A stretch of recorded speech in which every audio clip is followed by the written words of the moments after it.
Alors maintenant, nous allons accueillir deux artistes populaires que vous aimez.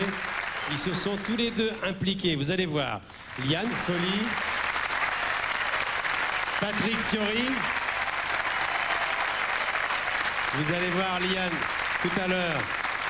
Elle a également passé beaucoup de temps dans une caserne et vous verrez Patrick ce qu'il a fait. Mais d'abord, ils vont chanter en duo, Il changeait la vie. C'est une chanson du maître Jean-Jacques Goldman. Et Jean-Jacques avait modifié une partie du texte de sa chanson en hommage aux pompiers. Écoutez bien le texte, accompagné par les musiciens de l'orchestre des sapeurs-pompiers des Yvelines. Voici Liane et Patrick.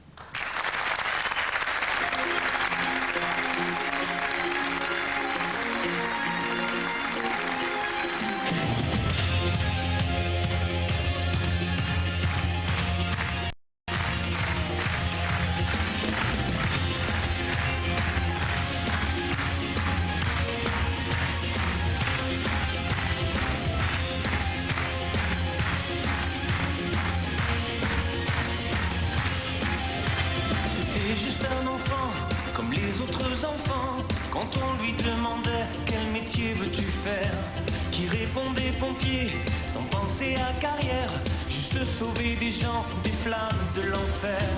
Il y mettait du temps, du talent et du cœur, ainsi passait sa vie au milieu de nos heures. Et loin des beaux discours, des grandes théories, à sa tâche chaque jour, on pouvait dire de lui. Il changeait la vie.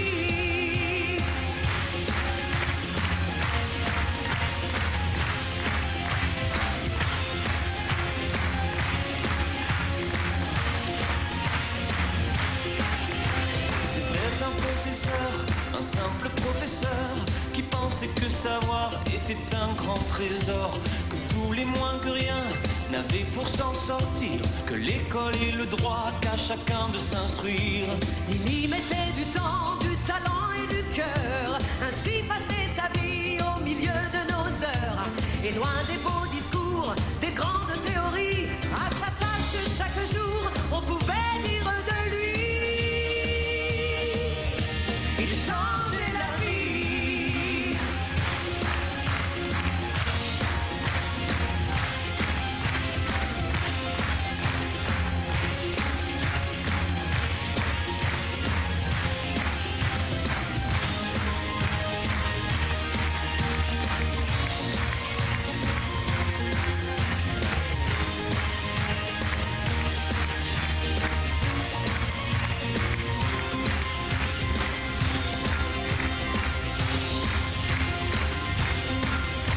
C'était un petit bonhomme, rien qu'un tout petit bonhomme, malhabile et rêveur, un peu loupé en somme, se croyait inutile, banni des autres hommes.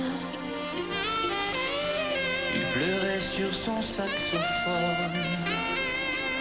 Il y mit tant de temps, de larmes et de douleur, les rêves de sa vie, les prisons de son cœur.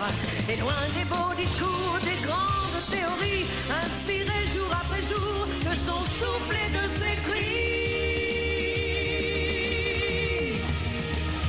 Il changeait la vie.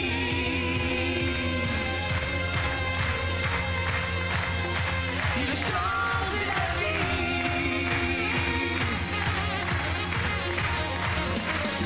Il changeait la vie.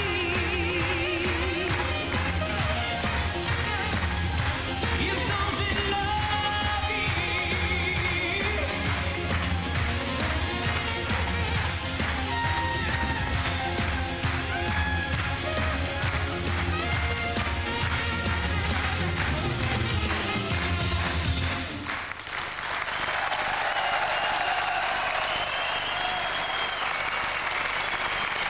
Liane et Patrick, venez tous les deux. Bonsoir.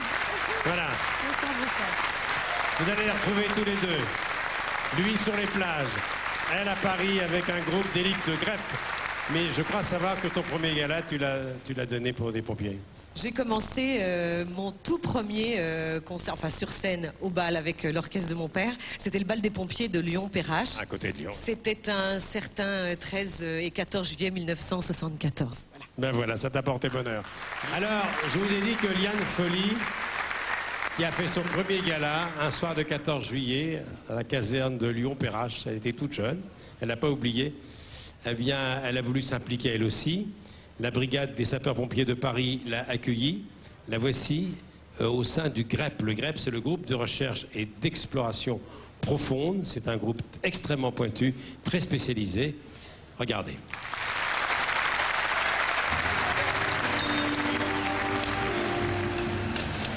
Eh ben, bonjour Yann, enchanté. Je suis Christian Houillon, le chef de centre. Enchanté Christian. Bienvenue au centre de secours d'ici Mouillon. Merci Vous beaucoup. êtes implanté le GREP, le groupe de recherche et Ah, ça y d'exploration. est, ça part là, c'est... Oui, ça part. Oh là là. Vous êtes vraiment dans le cœur réel des interventions courantes. On est 52 personnels exactement, dont 15 de garde par jour. On a une moyenne d'âge de 29 ans. Nous sommes tous des spécialistes aux interventions du périlleux. Bien qu'on ne soit pas doté de montagnes sur Paris ou l'Île-de-France, Ouais. il y a quand même des sites souterrains, il y a quand même des ouvrages souterrains comme les égouts, les carrières, le RER, le métro, etc. Et des immeubles de grande hauteur. Donc nous sommes à même d'intervenir dans les 3 dimensions, c'est-à-dire la hauteur, la profondeur et sur la voie publique. La majorité de nos interventions qu'on réalise, c'est généralement l'évacuation de victimes en façade. Lorsque les conditions... ne vous permet pas d'accéder par l'intérieur du bâtiment. Voilà, exactement. Comment on arrive à rentrer dans cette brigade d'intervention, enfin qui est très spécialisée finalement? Nous faisons un recrutement. On dispense une formation pour 12 candidats. De là, on leur fait passer des tests, des autonomies sur corde, des tests d'appréhension du vide. Donc sur la Tour Eiffel, on les fait marcher sur la poutrelle Tour Eiffel à 60 mètres de haut. On a bien sûr l'attestation du port d'appareil respiratoire à circuit fermé. C'est un test difficile. Car on intervient dans des endroits enfumés qui demandent beaucoup de mental, d'autonomie d'environ 4 heures théoriques. Le poisson en bas, ouais. Le problème c'est qu'on ne voit que dalle. On reçoit des débris, on voit rien. On sait même pas où c'est. Ouais, merci. C'est pas la chaleur qui est importante, c'est qu'on sait pas où on va quoi. Est-ce qu'il y a des missions impossibles quand... oui, sûrement, non? Les missions impossibles, rien n'est impossible à partir du moment où on donne de la bonne volonté. Mais jusqu'à présent, on a toujours su réaliser tous les sauvetages surtout, je pense pensables et imaginables. On dit l'union fait la force, mais c'est pas rien. L'esprit d'équipe est vraiment très important. L'esprit d'équipe, mais je dans vois ce ça métier. depuis que je suis arrivée, ça m'impressionne beaucoup.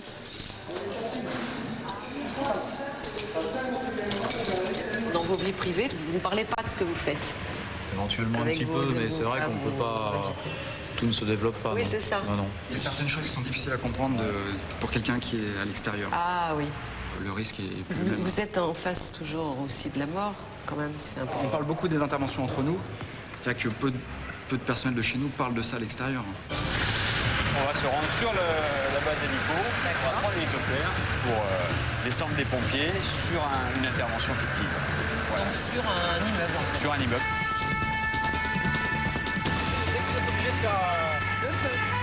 Un dépassement, vous approchez un feu rouge, il faut mettre l'avertisseur suffisamment longtemps à l'avance. Donc les automobilistes puissent anticiper quand ils veulent bien.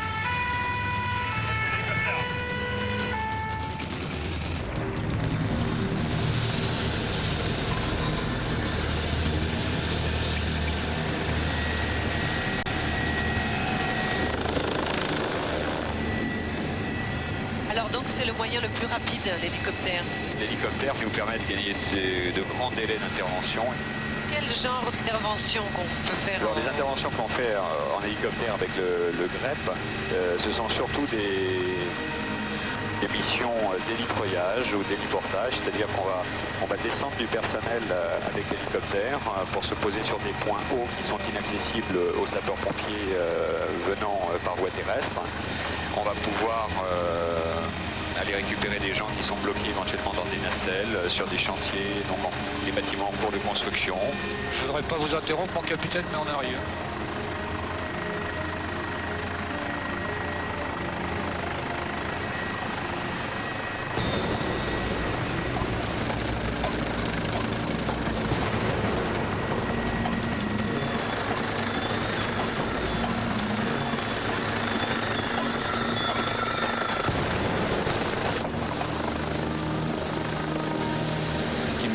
devise du GREP, c'est surtout pas des surhommes, mais avant tout des hommes sûrs. On est vraiment liés par cette notion de risque, mais que l'on ne sublime pas, mais qu'on essaye d'apprivoiser. J'ai toujours eu cet amour de voir, cette admiration aussi, et cette gratitude de vous voir complètement dévoué. Je l'ai vu aujourd'hui, d'ailleurs, dans tous vos regards, ça, vous avez l'œil qui pétille, vous êtes gai, vous êtes beau. Non, mais c'est vrai, c'est une humanité comme ça qui nous prend. Ce qui m'a vraiment profondément touchée, c'est une humilité incroyable.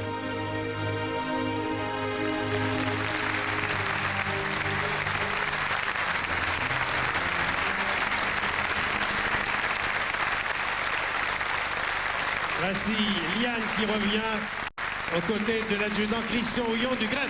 Liane et Christian Houillon.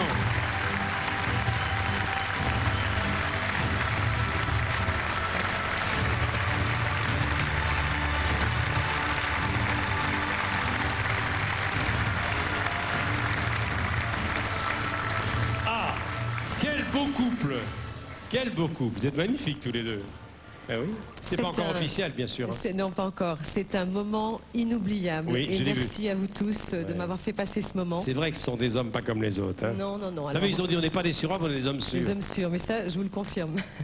En tout cas, c'était une merveilleuse journée avec eux, telle que ça m'a vraiment transformée. C'est-à-dire que je n'entends plus les sirènes de la même façon maintenant. Dès que je vois une voiture de pompiers, ça a une toute autre signification. Parce que passer une journée dans leur antre comme ça, qui ressemblait de très près, je leur disais, à un monastère finalement, où on voit comme des anges, un espèce de paradis comme ça. Et dès que les sirènes, qui sont toutes différentes pour chaque type de camion et chaque intervention, eh bien partent, mais dès que ça sonne, c'est merveilleux, c'est beau, c'est un ballet. Et surtout, ce que j'avais remarqué, c'est que ces gens ont quelque chose dans le regard, dans leur âme. Et cette humilité dont je parlais à la fin du reportage, c'est vrai que ça fait un bien, ça m'a vraiment donné beaucoup de bonheur et d'énergie. Merci. Comme ils sont rassurants, comme ils sont rassurants. Alors, c'est vrai que, Christian Houillon, le GREP, c'est une quarantaine d'hommes. C'est vrai, on peut le dire, même si votre modestie doit en souffrir, c'est une unité d'élite, hein, capable de faire des choses que les autres ne font pas. Quelle est votre formation? Bah, ma formation, j'ai débuté la brigade en 84 et j'ai suivi la formation traditionnelle du sapeur-pompier en passant toutes les étapes militaires du rang, sous-officier, et le général a eu la gentillesse de me donner le commandement du centre de secours d'Issy-Moulineaux et donc commandé 42 hommes, tous spécialistes. Dites-moi, combien vous mesurez? Je mesure 1m88. 88, quel poids? 92 kilos. Qu'est-ce que vous avez fait comme sport? J'ai fait principalement du rugby. Oui. Eh ben, Alors c'est très pas voulu vous étonnant rencontrer, oui. au niveau de la forme, Oui. au niveau de la forme physique et surtout mentale. Et en tout cas, ce que j'ai noté, c'est que je me suis dit, il faut avoir aucun défaut. C'est-à-dire qu'il faut avoir que des qualités pour être pompier en général déjà. Et faire donc ce groupement d'élite là comme ça. Et j'ai vraiment remarqué, j'étais très touchée, j'étais très émue parce que quand on passe une journée comme ça, on se dit tout paraît tellement dérisoire quand on sort après de là. Et je voudrais saluer bien celui qui dirige les pompiers de Paris, c'est le général Bernard Péricot, le chef de la brigade. Alors maintenant, on va écouter Liane, Déraciné. Ben voilà, une chanson de Liane et d'Alice Donat, extrait de l'album La chanteuse de bal. Oui. Et on l'applaudit, elle a joué le jeu. et je crois que vous reverrez souvent Liane Folly à bord d'une voiture rouge, un camion rouge, avec un casque. Qui sait? Ce sera peut-être la première chanteuse pompier volontaire. Mais j'aimerais bien. Liane. Merci.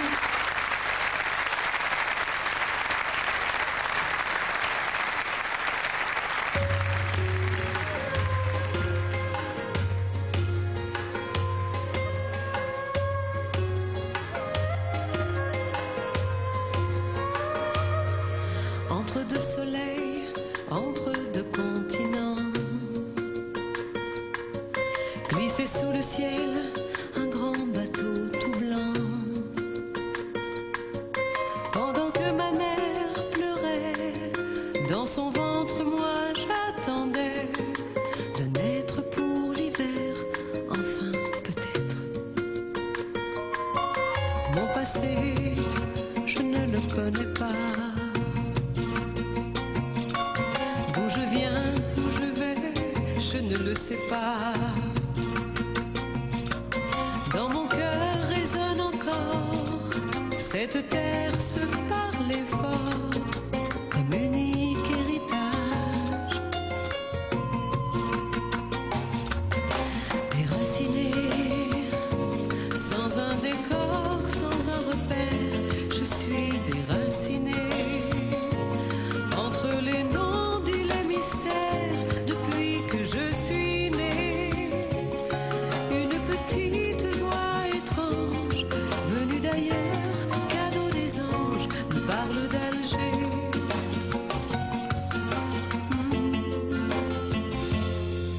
Et l'histoire a balayé tous les remords. Il a fallu être de plus en plus fort, reconstruire sur la poussière un avenir sans colère. Nous demander d'être grand, ça prend du temps. Déraciné, sans un décor, sans un repère, je vis déraciné entre les non-dits, les mystères, depuis que je suis né. Une petite voix étrange, venue d'ailleurs, cadeau des anges, me parle d'Alger. Déraciné, une inconnue, une étrangère, je vis déraciné, comme exilé de l'univers depuis que je suis né. Des mensonges que l'on occulte et font de nous de faux adultes. Apprendre à s'aimer, continuer de croire en l'homme, grâce ou à cause, en somme, de ses blessures et pas